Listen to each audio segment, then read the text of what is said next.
C'est parti. Alors, bien, merci beaucoup de l'accueil. Donc, je suis Olivia Vu.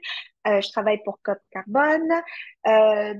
J'ai déjà aussi travaillé en tourisme pendant 3 ans et demi, pour une start-up technologique qui s'appelle My Smart Journey. Je comprends tout à fait votre réalité en tant qu'entreprise touristique. On va commencer par le début. La mission de COP Carbone. Ah oui, Pierre-Evan, si tu peux aller. Oui, c'est super, merci. Comme vous avez pu le constater, Pierre-Evan va m'aider justement au fil de l'eau avec la présentation. La mission de Cap Carbone, c'est une, comment dire, la COP Carbone, excusez-moi, je suis un petit peu stressée, j'ai du mal à démarrer. C'est une coopérative de solidarité dont la mission est d'agir face à l'urgence climatique en appuyant la mise en œuvre de projets collaboratifs de réduction de gaz à effet de serre. Son action s'articule autour de 3 piliers: la biométhanisation, l'empreinte carbone et la mobilité durable. Alors, au sein de l'équipe d'une quarantaine de personnes, on a des équipes d'experts qui accompagnent les entreprises, notamment sur le marché du carbone, leur bilan carbone, la mise en place aussi de projets d'innovation sociale en mobilité durable. Et avec son accélérateur Mobis, on aide les jeunes pousses à expérimenter leurs propositions de valeur avec des entreprises matures. Donc, ces dernières testent ainsi une innovation de façon dérisquée. Et je dis souvent que je suis une sage-femme de bébé startup. Et mon intention aujourd'hui est de vous donner le goût de lancer des startups, de travailler avec et ou de réorienter votre modèle d'affaires de l'intérieur, donc d'être intrapreneur. Voilà, on peut passer à la slide suivante. Donc, où on en est aujourd'hui? La présentation va permettre de faire le point sur la situation actuelle et ce qui est possible de faire par rapport au contexte. Ça va? Donc, on va commencer par la prochaine slide sur le problème. Parfait. Donc, le problème, c'est parti pour une vision globale. Comme vous pouvez le constater sur le graphique, au cours des 2 derniers siècles, il y a clairement une augmentation des gaz à effet de serre et de la température de la planète.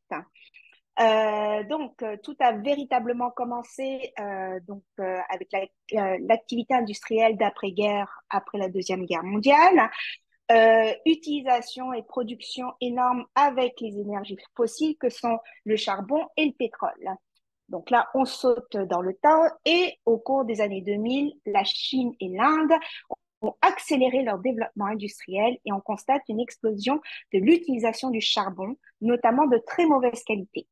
Tandis qu'en Occident, en fait, l'utilisation du charbon, lui, a décliné dans la même période. Et cela correspond au développement de biocarburants et de solutions plus écologiques. D'ailleurs, ces informations se trouvent dans le livre L'illusion carboneutre, quel temps fera-t-il demain de Gaëtan Lafrance aux éditions Multimonde. Alors, on voit clairement que la planète a chaud. On va passer à la prochaine slide. Parfait. Alors face à cette situation problématique, c'est à la COP 21 que l'accord de Paris a été signé par 193 pays et l'Union européenne. Donc, l'accord de Paris a pour objectif de contenir le réchauffement planétaire à 2 degrés Celsius d'ici la fin du 21e siècle. On doit diminuer de 50% nos émissions d'ici 2030, c'est demain, et atteindre la carboneutralité d'ici 2050. Mais nous avons déjà atteint 1,2 degré Celsius de réchauffement.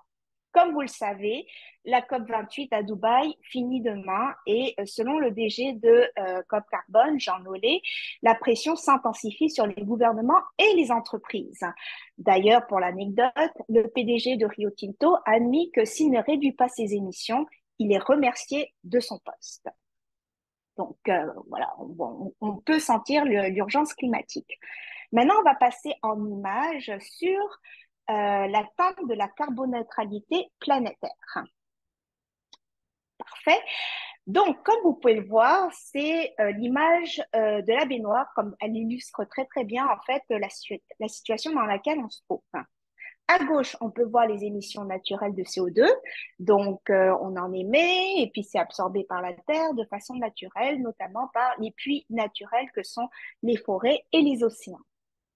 Puis à droite, les émissions anthropiques de CO2. Donc, anthropique signifie les émissions générées par l'activité humaine. Alors là, c'est clair, il faut, c'est ça, il faut augmenter la réduction de notre débit à plus de 80%.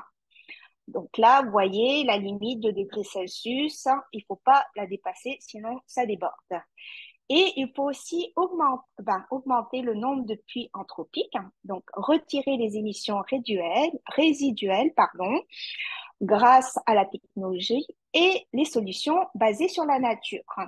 Et quand on parle de technologie, on parle de séquestration du carbone ou captation. Donc, au Québec, je pense que vous êtes déjà au courant, il y a les projets québécois comme Deep Sky, dont l'objectif est de séquestrer le carbone dans le sol. Je vous réfère à l'article, même le dossier de la presse du 3 décembre, ou Carbicrete, qui est une start-up qui produit des blocs de béton injectés de CO2. Alors, pour rappel, au Québec, le transport émet plus de 30% des gaz à effet de serre. Ensuite, les bâtiments et l'agriculture sont également des sources importantes.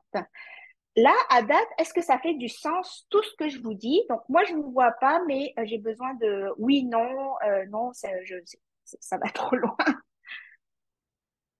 Tout va Oui, bien? tout va bien. Parfait, le rythme, ça va? Oui, Je vais continuer. Parfait. Donc, on continue sur la prochaine slide.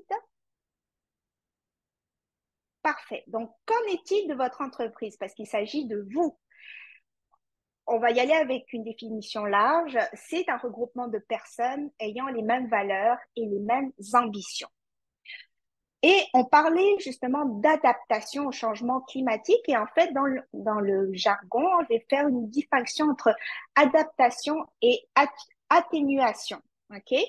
Donc, on disait que les risques liés au changement climatique vous concernent directement les entrepreneurs ou les gestionnaires d'organisations culturelles parce que bon, les risques liés au changement sont la sécheresse, les inondations, les produits qu'on importe, donc dépendamment de ce qu'on fait.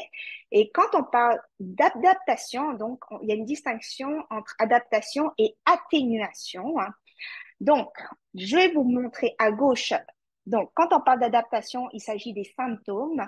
On adopte des stratégies globales qui visent à réduire la vulnérabilité et l'exposition des systèmes humains aux effets des changements climatiques. Par exemple, la baisse du niveau d'eau du fleuve Saint-Laurent qui impacte tout le monde. Les transports, le tourisme, les pêches, les villes. D'ailleurs, cette communauté de pratiques que nous tenons, communauté montagne et nature, c'est une réponse aux symptômes. Donc, ce sont des choix de société collectifs, politiques, qui permettent ces stratégies. Et l'objectif, c'est que les conséquences directes et indirectes ne fassent pas trop de dégâts. OK? Ensuite, il y a la maladie. Alors ici, on réduit, on atténue le problème à la source pour que les conséquences soient moins fréquentes et moins fortes. Donc, ça signifie réduire les gaz à effet de serre à notre échelle, comme entreprise, comme organisation. Et nous, à Cop Carbone, on accompagne les entreprises dans leurs projets d'atténuation avec une démarche climatique concrète. Donc voilà, ça c'est pour l'adaptation et l'atténuation. D'ailleurs, on va pouvoir vous tester vos connaissances à la fin de la présentation avec un quiz. Donc on peut passer à la prochaine slide. Parfait. Donc là, comme vous pouvez le voir, votre entreprise est au milieu de ce schéma. Donc vous êtes au cœur d'une société en changement. Donc à gauche, comme vous pouvez le voir, il y a les clients, les consommateurs, les fournisseurs et les partenaires. Désormais, ils ont des motivations et des attentes à votre égard, que ce soit le choix de produits et des services à faible impact, vos certifications environnementales et la nécessité de décarboner les chaînes d'approvisionnement. OK? Ensuite, à droite, les employés, les investisseurs, les actionnaires, les gouvernements, notamment en plus dans une situation de manque de main-d'œuvre, ça devient un argument pour la marque employeur. Donc, c'est des avantages pour la rétention et le recrutement. Encore une fois, des objectifs de décarbonation pour vos investisseurs, l'impact environnemental et des aides financières ciblées. Je vais pouvoir vous parler du fonds EcoLeader par la suite avec un exemple concret. Donc, voilà. Est-ce que ça vous parle? Vous pouvez mettre dans le chat, ah non, ça me parle pas. Toutes les réponses sont bonnes. Et puis, c'est parce que l'idée, c'est de cheminer ensemble et de réfléchir ensemble. Et maintenant, on va passer à la prochaine slide. Donc, à la lumière de ce qu'on vient de voir, on peut se poser la question, est-ce que le modèle d'affaires d'hier est compatible avec la lutte au changement climatique? La réponse est non. Mais ensemble, on va découvrir comment on va transformer ce non retentissant en next opportunity. Désolée pour mon accent anglais, hein, gros accent français, mais c'est pas grave du moment que vous me comprenez. Donc, alors, on va voir les fondations sur lesquelles on peut agir pour s'adapter à ces changements, donc s'adapter en tant qu'entreprise et atténuer les effets de votre activité sur les GES parce que désormais, en fait déjà parce que les solutions existent et que la décarbonation est synonyme de modernisation. Voilà. Donc là, on va voir concrètement à quoi ça ressemble. Alors, prochaine étape, le bilan carbone d'une entreprise. Les objectifs, c'est identifier les risques concrets que votre entreprise ou votre organisation peut vivre, les points de vulnérabilité, réduire vos sources d'émissions et augmenter les puits de carbone naturels et anthropiques dans la mesure du possible. Alors là, vous allez pouvoir, si vous ne connaissiez pas le principe des portées 1, 2, 3 ou scope 1, 2, 3, ben là, c'est aujourd'hui que vous allez le voir concrètement. La portée, et donc là, vous pouvez le voir, donc de gauche à droite, les activités en amont, les activités de l'entreprise au day-to-day et les activités en aval. On va y aller avec la portée 1. Donc, c'est ce que vous émettez quand, par exemple, on va parler euh, une entreprise de torréfaction, c'est ce que l'usine elle émet à tous les jours. La portée 2, c'est la consommation d'électricité des bâtiments dans l'entreprise et propriétaire. Ensuite, à gauche, les activités en amont, ce sont vos déplacements professionnels à l'étranger ou à Montréal si vous êtes à Québec, les déplacements aussi domicile-travail, que ce soit vous ou vos employés, l'approvisionnement, les déchets et puis aussi transport et distribution de marchandises. Donc, vous voyez, et en aval, c'est vos investissements en portée 3 toujours, c'est ça, c'est vraiment ça. On regarde toute la chaîne de A à Z. Aussi comment vous triez vos déchets et puis comment vous faites lorsque le produit est en fin de vie. Donc voilà. Donc ça, c'est pour le bilan carbone d'une entreprise. Et à la slide suivante, je vais vous montrer ce qu'est une véritable démarche climatique en 5 étapes. Donc là, comme vous pouvez le voir avec le GIF, petit à petit, step by step, comme diraient les New Kids on the Block. Désolée pour la référence, mais ça peut être plus clair. On commence avec un inventaire des GES, des gaz à effet de serre. Après ce travail-là, on définit les cibles climatiques. Après, on tente de diminuer vos émissions directes. Et grâce à ça, heureusement, on est quand même dans un écosystème qui a mis en place des financements pour ça. Et cerise sur le sundae, comme on dit là, c'est d'être transparent dans votre communication, d'impliquer les parties prenantes dans votre démarche climatique et communiquer les actions et progrès. Est-ce que ça va? Est-ce qu'à ce stade-ci, il y a des précisions dont vous avez besoin ou je continue? Bon. On va laisser Qui ne dit mot? on Oui, va laisser une dizaine de secondes aux gens pour écrire dans le chat s'ils ont des questions.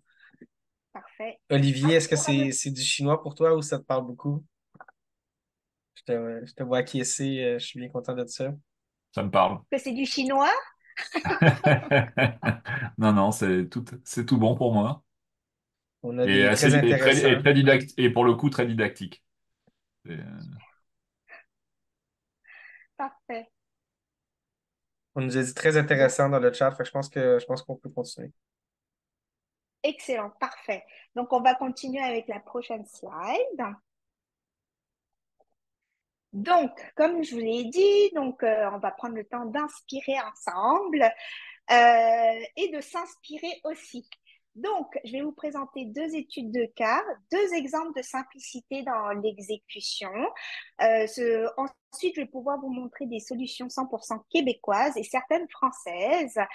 Et bon, après, c'était un peu racoleur de ma part de dire, yeah, c'est simple de changer son modèle d'affaires. En fait, pour que ça soit simple, il faut être aussi bien accompagné. Également, avoir les valeurs écologiques qui fassent partie de l'ADN de l'entreprise. Et si ça n'en fait pas partie, ben, on va tenter de les greffer. Hein. Et puis, d'ailleurs, il y a un webinaire qui va se tenir sur les valeurs et la gouvernance le 24 janvier prochain dans le cadre de la communauté Plan Montagne. Donc, voilà. Alors, on commence avec notre première étude de cas, Charlevoix. Donc, prochaine slide. Parfait. Déjà, je vous ai donné un peu des petits indices sur Café Charlevoix, qui est un micro-torréfacteur depuis 10 ans. Et tout a commencé avec la fumée noire de leur torréfacteur. Donc, Guylaine Leblond, la copropriétaire, elle a des valeurs éco-responsables tatouées dans le cœur. Ça, c'est vraiment une expression bien québécoise que j'aime. Et face à ce constat, parce qu'elle avait aussi le souci de ne pas polluer aussi son environnement, elle a fait appel à COP Carbone pour faire un bilan qui a été financé par le fonds EcoLeader. Et donc, le mandat, c'était donc toute une démarche climatique sur un an et d'avoir, en fait, de savoir jusqu'à quel point elle pollue. Alors, le résultat est super étonnant. C'est que c'est surtout la porte étroite qui représente 99% de ses émissions totales. Alors, c'est quoi la porte étroite? C'est l'achat de café qu'elle fait en Colombie-Britannique et le transport et la distribution des marchandises par Post Canada. Et ça a été démontré que la fumée noire ne représente seulement qu'une infime partie de ces émissions. Donc là, déjà, on peut tout de suite trouver le bobo, en fait. Et donc, en termes d'action, ils ont désormais opté pour un torréfacteur électrique et à chaleur réutilisable. Ils ont décidé aussi d'acheter des crédits compensatoires sur le marché du carbone.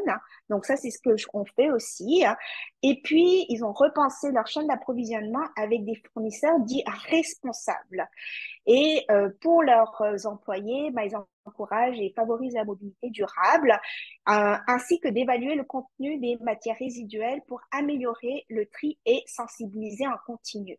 Donc, c'est vraiment un travail de prise de conscience et elle a pu appuyer sur le bon bobo pour justement s'améliorer comme entreprise. Et puis, d'ailleurs, sachez que les entreprises qui achètent des crédits carbone sont celles qui réduisent le plus leurs émissions de gaz à effet de serre.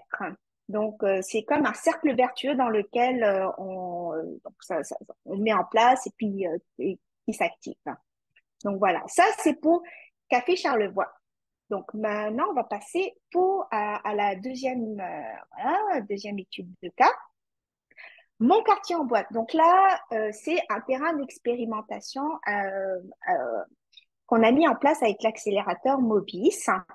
Donc, je, comme conseillère stratégique, j'accompagne Arnaud Bertrand, qui est CEO donc de mon quartier en boîte, qui propose la livraison décarbonée en vélo cargo et en camionnette électrique. Oui, oui, oui, on peut pédaler même l'hiver et le livrer aussi.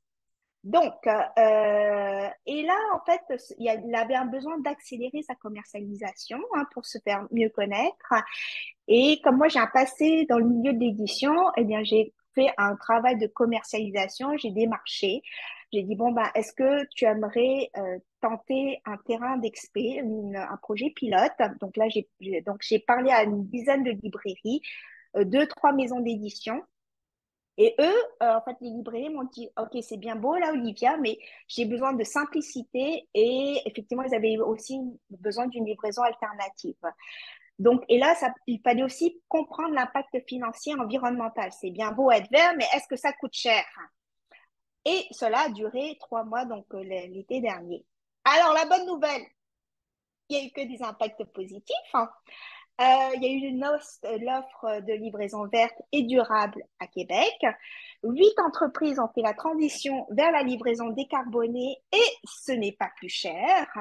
Et pour mon quartier en boîte, ils ont augmenté leur livraison par semaine.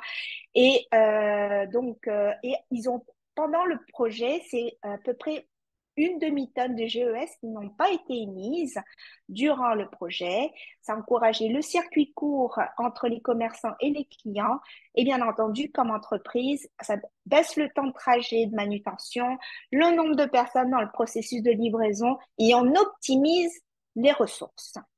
Donc, voilà. Ça, c'est pour mon quartier en boîte. Avant Donc, de on passer au passe. prochain Oui, exemple, Olivia, on a une question oui. de notre public. Je pense que c'est pas la seule à se poser. Les crédits carbone, c'est quoi concrètement? Je sais qu'on pourrait en faire un webinaire complet, mais en une petite minute, comment est-ce qu'on pourrait contextualiser ça?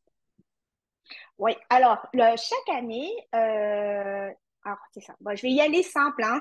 Enfin, simple, moi, je vais tenter de vulgariser tel comme moi je le comprends. C'est que le gouvernement du Québec et le gouvernement du Canada donc a un bundle de crédits carbone. C'est le droit de polluer. On va dire ça comme ça. OK? Et quand on achète des crédits carbone, ça oblige les grands pollueurs à diminuer leurs émissions de gaz à effet de serre, hein, premièrement. Ensuite, quand on achète des crédits carbone sur le marché du carbone, ça permet de financer un fonds, j'ai oublié le nom exact parce que j'aurais dû y penser. Je pourrais vous envoyer à la suite de la présentation exactement quel fonds il s'agit, mais c'est un fonds qui permet de subventionner des projets éco-responsables. Et trois, bah, ça permet aussi de financer la mission de COP Carbone. Donc ça, c'est les trois éléments que je peux vous dire là maintenant tout de suite. Voilà. Est-ce que c'est clair pour vous? Pour Bordeaux, les scouts, est-ce que ça répond bien?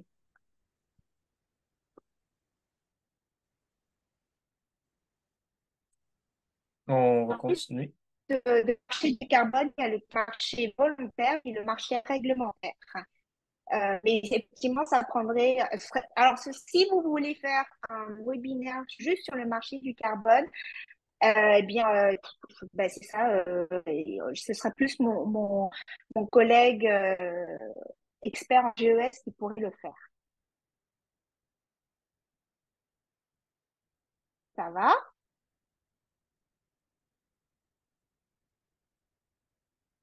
C'est Ah, parfait. donc là, je suis. Ah, ok, génial, génial, génial. Alors, le Québec, terre d'opportunités. Donc là, donc je vous parlais des solutions 100% québécoises qui existent déjà. Donc voilà, je fais en plus en même temps une passe vers le MT Lab, qui est le premier incubateur en innovation en tourisme, culture et divertissement en Amérique du Nord, qui a incubé aussi ces entreprises là que je vous montre. Donc, alors, des solutions 100% québécoises hyper inspirantes. Donc, je ne pouvais pas tout mettre, donc j'en ai choisi quelques-unes. Retourne-y, qui est une coopérative de solidarité qui a été lancée en pleine pandémie et ils offrent un service de livraison, de collecte et de lavage d'items réutilisables. Donc, quand on parle d'items, c'est vraiment des contenants, hein. Elle travaille principalement avec les traiteurs, avec les restaurateurs ça a été mis en place. C'est vraiment une superbe start-up qui est en train de s'implanter comme il faut à Montréal. Alors, vous savez, qu'est-ce qui est le plus long? C'est changer les mentalités. Parce que un coup que le process est lancé, ça va bien. Donc, mais c'est ça, comme dans tout, théorie du changement, comme tout changement de société, comme la cigarette, ça a pris ça a pris le temps que ça a pris là, mais depuis, il y a eu un changement de comportement dans la société. Et maintenant, je vais vous parler aussi de Milebox. Ça, c'est vraiment extraordinaire. C'est des vélos cargo électriques québécois. Là, la CEO, c'est Sarah Wood, la nouvelle CEO, l'ancienne PDG de Propulsion. Belle solution québécoise qui commence, elles produisent, hein, ils sont en train de commercialiser. Bien entendu, Bromont Campervan qui loue des fourgonnettes électriques. Donc, il a une flotte et c'est aménagé pour justement des vacances sur la route. Et puis aussi, il y a les Français parce que les Français viennent faire du business au Québec, donc parce que tout est à développer. Donc là, j'ai retenu Kubi pour l'affichage durable, la Taxi Match qui vient d'arriver, exactement, je sais pas quand là, mais ils sont assez récents. Ils proposent une solution de taxi partagé en covoiturage et Courant Plus. Donc ça a été lancé par des Français et en 4 ans, ça augmente. Ça a explosé et il vient d'être acheté par Nationex et il propose donc la livraison verte. Alors, comme je l'ai écrit, donc le reste est à écrire ensemble. C'est que vraiment, vous avez pu le voir là, il y a des solutions qui existent déjà, qui ont besoin qui nécessitent juste d'être imitées, déployées dans vos communautés et aussi parce que moi, je suis basée à Québec, OK? Donc, à Montréal, on voit les startups commencer à grandir en mobilité durable, mais ailleurs, en fait, il manque une solution des offres en mobilité durable. Et puis nous, vraiment, collectivement, on est rendu à prendre conscience de nos modèles d'affaires actuels et l'idée, c'est de se lancer dans une démarche climatique et de s'adapter à la situation qui est urgente.